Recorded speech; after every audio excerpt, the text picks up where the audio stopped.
My name is Michael Seifert. I'm the founder and CEO of PublicSq. You can find us at PublicSq.com. We're the nation's largest directory of patriotic America First businesses that are prioritizing freedom in the marketplace. You talk about, the forced labor camp.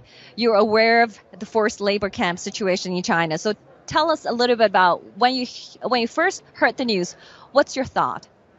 Well, I had two thoughts initially. First is it's heartbreaking. And it's especially heartbreaking because American business is actually promoting that type of abuse of human rights.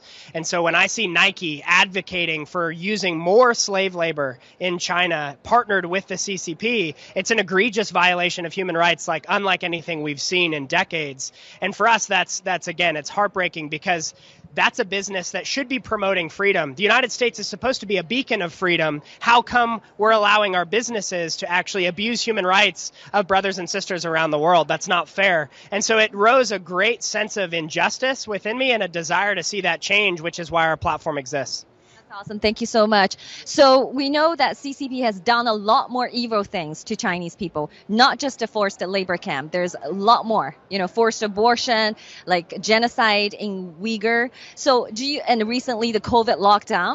And do you know a little bit more? Tell us a little bit more. What do you think? Why the victims? Why the Chinese people are the biggest victim of this totalitarian regime? Tell a little bit about your thoughts on that. Well, I think the challenge with the CCP is that it's largely subject to one man, and there's no separation of powers. And so when you have Xi Jinping allowing for basically a uniparty to take over the country, there's no checks and balances, there's no accountability. And so what makes it especially dangerous is you have the largest country in the world with the largest population by far dictated completely by one man. That is completely antithetical to individual human flourishing and the liberty that can allow for a state to prosper. Ultimately, if you have a one-party state like this, there's an expiration date on it. It can't last forever. And so we're seeing a lot in China that's evidence of that reality right now. Brilliant. So that's great. So when you talk about the totalitarian regime, about subject to one person, one man, and above everybody, literally the emperor. So that's why we see the extremely draconian lockdown measures put on by him. And have you heard about the recent protests back in China? The Chinese people are fed up with that. Have you heard about that? I absolutely have. What do you think of them, uprising against the Chinese Communist Party? Well, we certainly support the protesters. We support the uprising of people saying enough is enough. The zero COVID policy, it's not working. People deserve the rights to operate freely. And so when you have people getting fined $600 for simply having a mask below their nose, that's not conducive to human freedom or liberty. And eventually, the people are going to rise up. So we support the people rising up.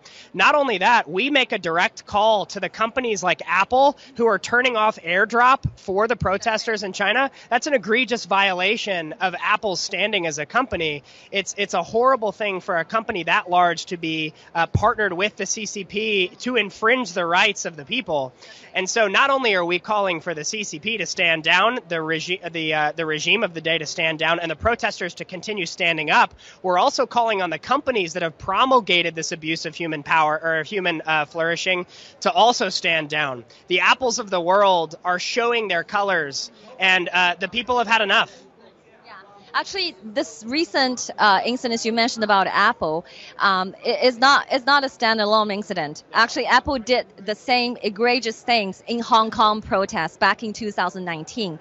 Okay, when the young Hong Kong people and brave young people took their demands on the street, Apple did the same thing to them. So they repeatedly and have done this to the Chinese people and suppressing the pro-democracy movement. So shame on them.